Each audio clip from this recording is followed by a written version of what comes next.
أعوذ بالله من الشيطان الرجيم بسم الله الرحمن الرحيم. Assalamu alaikum, j'espère que vous allez bien. Bienvenue dans ce voyage spirituel qui parle de l'état d'esprit du Nisa, des femmes en quête de sérénité grâce à leur foi. Si tu ne me connais pas, je suis Amanta, fondatrice de la société Raznafs et de ce récit traduit en plusieurs langues dans l'espoir de toucher un maximum d'entre vous. Alors, bienvenue dans cette saison spéciale Ramadan où nous allons nourrir une réflexion autour de la Rahma. J'ai énormément de choses à vous dire car toute ma vie, j'ai essayé de comprendre son sens et j'ai essayé de reconstruire à travers mes relations et mon quotidien une sorte de bulle avec un monde qui n'existait pas autour de moi. Un monde juste, un monde beau, un monde bon et bienveillant. La première saison de l'état d'esprit du Nisa, que je souhaite diffuser pendant ce mois béni de Ramadan, va se décliner en 7 épisodes.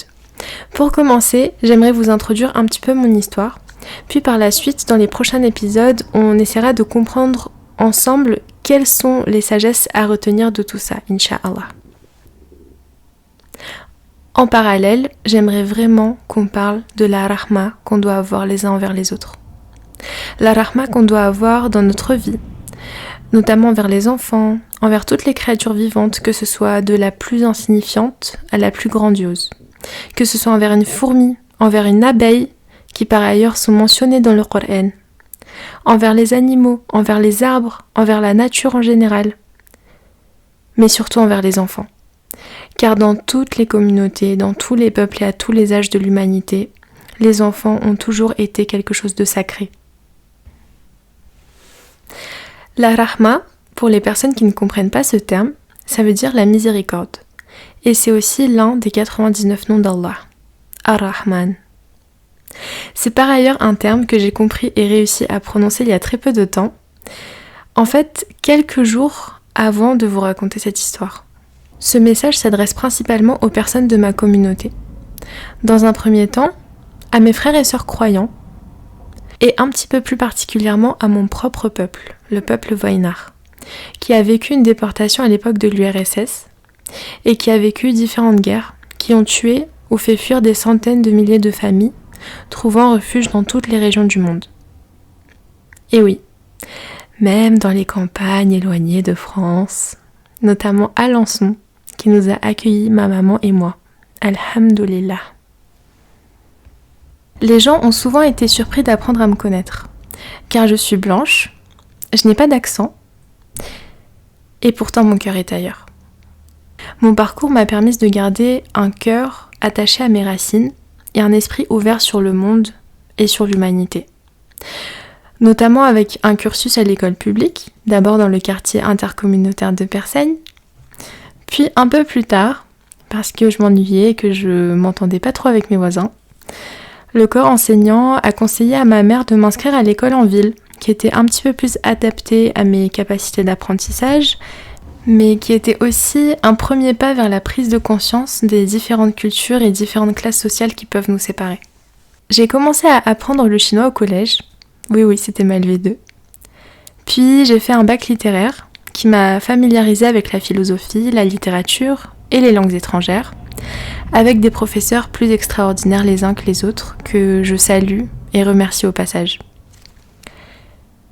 J'ai autant fréquenté des établissements universitaires publics et gratuits, que ce soit avec la licence en langue étrangère appliquée anglais-russe et un peu chinois à la Sorbonne, que des écoles privées et payantes avec mon master en marketing du luxe à l'EIML Paris et l'Institut Al-Nour, qui m'aide à mémoriser et prononcer les lettres du noble Coran. Je pense sincèrement que j'ai étudié auprès des meilleurs individus qui pouvaient exister. Je remercie tous les enseignants que j'ai rencontrés et même mes managers qui m'ont énormément appris, tous mes camarades de classe et même mes collègues qui ont contribué à nourrir cette soif de compréhension que j'avais de ce monde si étrange quand on est une petite fille et qu'on cherche la justice. J'ai aussi fréquenté des grandes et petites entreprises avec mes différents stages, mes différentes missions d'intérim et mes 2 précieuses alternances, notamment chez Les Merveilles du Pacifique, dont toute l'équipe que je salue, et chez Chanel, dans le pôle formation digitale Parfum Beauté France, qui ont terminé de façonner mon apprentissage et ma position d'étudiante terrestre. Je précise ce point pour mettre l'accent sur le fait que, tant que je serai en vie, je ne finirai jamais d'étudier et chercher à comprendre les trésors que les sciences islamiques ont à me dévoiler. Toute ma vie, j'ai navigué entre différentes classes intellectuelles et sociales, en gardant toujours le même niveau de bienveillance et de respect envers mes interlocuteurs, qu'ils soient à des niveaux très haut placés de la société ou des niveaux les plus bas. Qu'Allah les facilite. Amin. En fait, ce qui était toujours bizarre pour moi, c'est que j'étais ni pauvre ni riche. J'étais juste moi. Je restais humble et discrète sur mon monde intérieur. C'est vrai que j'avais une personnalité ou plutôt une aura assez forte autour de moi et j'essayais comme je pouvais d'aider les gens. Bien évidemment, j'aimais les belles choses. Toutes les femmes aiment les belles choses. Simplement, c'est comme si j'avais toujours gardé une âme d'enfant qui est plus impressionnée par un bon comportement et un joli sourire ou un esprit brillant que par le statut, le vêtement, la voiture, le sac ou le téléphone que peut posséder une personne. Pendant mes études, où j'étais obligée de me pencher sur certains ouvrages, je me suis reconnue dans le récit d'Annie Ernaux, qui parle de ce que c'est que d'être une transclasse, et dans les études sociologiques de Pierre Bourdieu, qui m'ont familiarisée avec la notion que la richesse n'était pas seulement matérielle, mais aussi beaucoup culturelle, intellectuelle ou patrimoniale. En parallèle, je cherchais toujours des endroits pour ne pas manquer mes prières, malgré mon environnement laïque et parfois même hostile à ma religion. Et dans ces assemblées de femmes et d'hommes qui se sont déplacés uniquement pour adorer leur créateur, j'ai trouvé une richesse supplémentaire bien plus forte et précieuse que toutes les autres, une connexion avec l'humanité. J'ai vu un petit peu les différentes classes sociales de la société, malgré mon cercle et ma pudeur vis-à-vis de la difficulté dans laquelle on se trouvait, ma mère et moi. J'étais moi-même dans une famille défavorisée,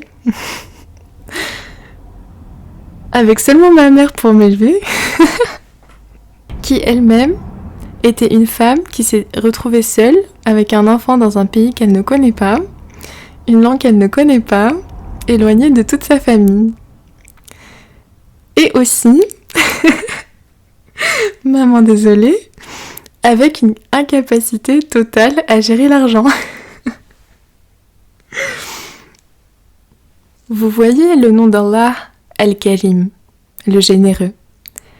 Je pense que ma maman, elle a bu une potion magique quand elle était petite, remplie de cette qualité-là, parce que elle a toujours donné, même quand elle n'avait rien.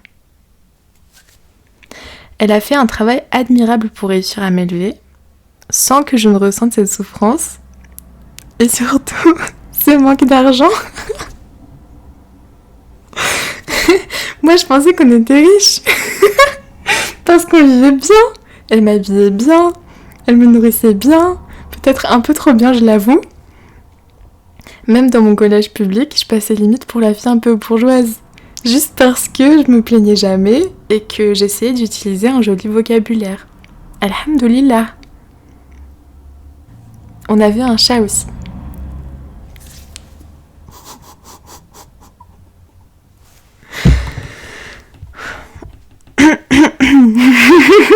C'est trop drôle. On avait un chat aussi, qui a vécu 13 ans, qui était comme mon petit frère. Pushtonovich Khassoyev. Et on était bien tous les trois. Vraiment, jamais je n'ai ressenti ce manque ou cette impression de ne pas avoir assez. Merci maman. Ou plutôt, alhamdoulilah. J'avais aussi 2 très bonnes alliées, Yasmine et Angélica. Angélica, avec qui on se détestait quand on était petite. Nos mères qui avaient un parcours de vie similaire venaient à chaque dispute l'une chez l'autre nous faire la morale en nous disant « Mais les filles, vous êtes comme des sœurs, vous verrez quand vous serez grandes ». Et en effet, avec l'âge, Angélica est devenue une grande sœur qui a toujours cherché à me préserver et me protéger. Alhamdulillah. Il y avait aussi Yasmine, qui venait souvent à la maison pour des soirées pyjama et on passait notre temps à rigoler et faire les folles dans la maison, au point d'énerver ma mère qui est de nature très douce et calme. Allahumma barik. On était tellement proches avec Yasmine que ses grands frères et son père se sentaient responsables et gardaient toujours un œil sur moi pour s'assurer que je ne fasse pas de bêtises, comprenant que ma mère m'élève seule. Yasmine et Angélica étaient un peu plus âgées que moi et se comportaient avec moi comme deux gardes du corps, alors qu'en plus je faisais une tête de plus qu'elles. On a passé des moments tellement drôles et avec le recul je me rends compte à quel point Allah a veillé sur moi et m'a envoyé exactement les personnes qu'il me fallait au moment où j'en avais le plus besoin. Alhamdulillah. Puis en terminale, quand j'étais admise à la Sorbonne, le rêve de ma mère et de toute notre famille s'est réalisé. Dans ma famille, du côté de ma mère, c'est très important de faire des études. S'il n'y avait pas eu cette situation géopolitique, nous serions restés en Tchétchénie, car là-bas, ma famille ne manquait vraiment de rien. Et je pense que la vie aurait été plus simple pour beaucoup d'entre nous. Ma grand-mère elle-même était ingénieure en pétrole. C'est une femme tellement pleine de vie et de casquettes, ou plutôt de chapeaux différents. C'est une bonne mère, une bonne grand-mère, une bonne épouse, une bonne sœur et une incroyable entrepreneur qui m'a donné la volonté depuis toute petite d'être une businesswoman et de voyager beaucoup. Masha'Allah. Elle m'a toujours donné plein d'idées et de conseils philosophiques sur la vie et elle est aussi derrière ce beau projet. Ces conseils sont vraiment dignes des meilleurs cabinets de conseil en gestion et management d'entreprise qui existent. Et je pèse mes mots. Qu'Allah la récompense et préserve son cœur. Amin. C'est aussi pour ma grand-mère que je me suis laissée choisir par Chanel. En vrai, je me suis tournée vers Chanel parce que je voulais viser l'excellence avec une grande maison de luxe pour ma dernière année d'études. Et j'étais très sensible au monde des femmes. Je voulais travailler dans un environnement féminin qui servira la communauté féminine, dont la fondatrice était une femme, et aussi parce qu'il y a une vraie histoire d'amour entre ma grand-mère et le parfum numéro 5. On va dire que c'était 50-50.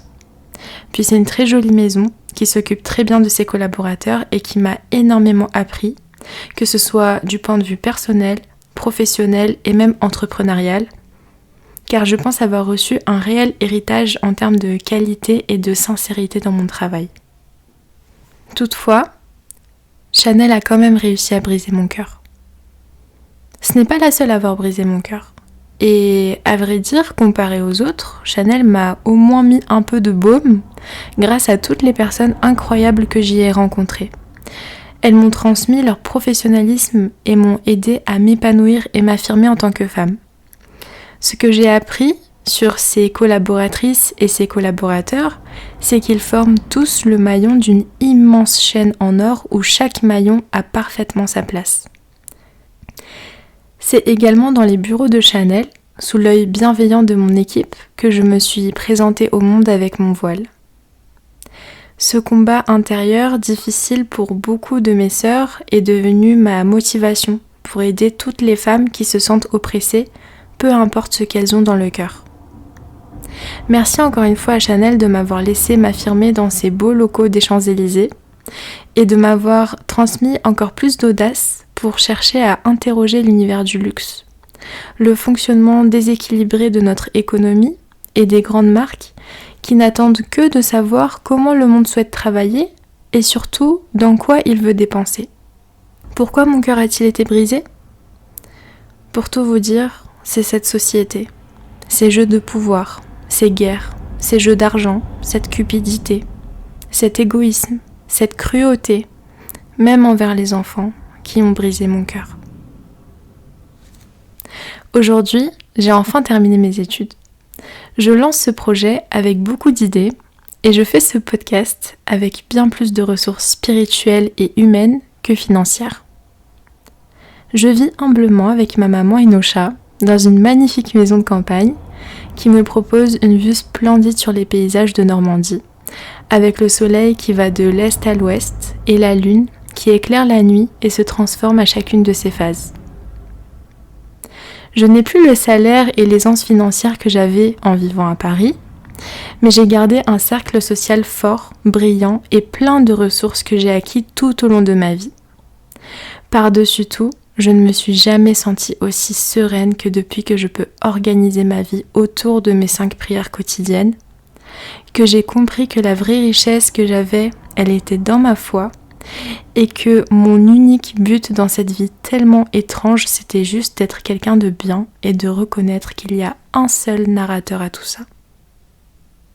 J'ai toujours été extrêmement pudique concernant ma façon de croire en Allah, et j'ai toujours ressenti de la timidité pour parler de ma foi, notamment en ayant peur de ce que les personnes non musulmanes pourraient penser ou dire, et peur de ne pas être assez légitime auprès des musulmans.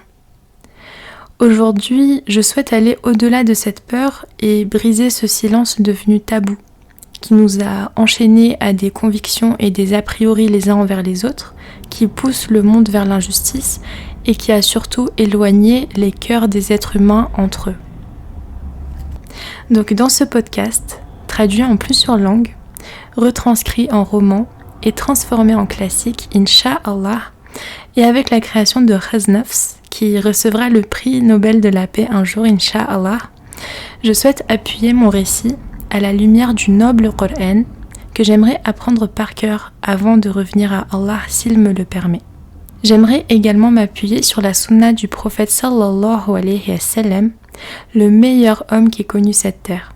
Un homme à la moralité et au comportement exemplaire, malgré tous les mensonges et épreuves qui l'ont touché, que ce soit à son époque jusqu'à maintenant. Je souhaite utiliser mon regard multiculturel, mon cœur universel, mon esprit entrepreneurial et mon cerveau de jeune femme diplômée, en y ajoutant l'expertise de plusieurs de mes sœurs étudiantes et enseignantes en sciences islamiques pour faire un rappel à l'humanité. Je souhaite unir les cœurs et les talents et honorer ce hadith du prophète sallallahu alayhi wa sallam rapporté par l'imam al-Bukhari qui dit que sa communauté est la meilleure des communautés car elle ordonne le convenable et interdit le blâmable, une valeur que Allah a également transmise dans plusieurs versets de la sourate Al-Imran du noble Coran. Si je pouvais dédier ce projet et mon histoire, ce serait à ma grand-mère maternelle et ses 3 enfants, ainsi qu'à toutes les petites filles et les petits garçons qui ont toujours aspiré à un monde meilleur. Assalamu alaikum wa rahmatullahi wa barakatuh.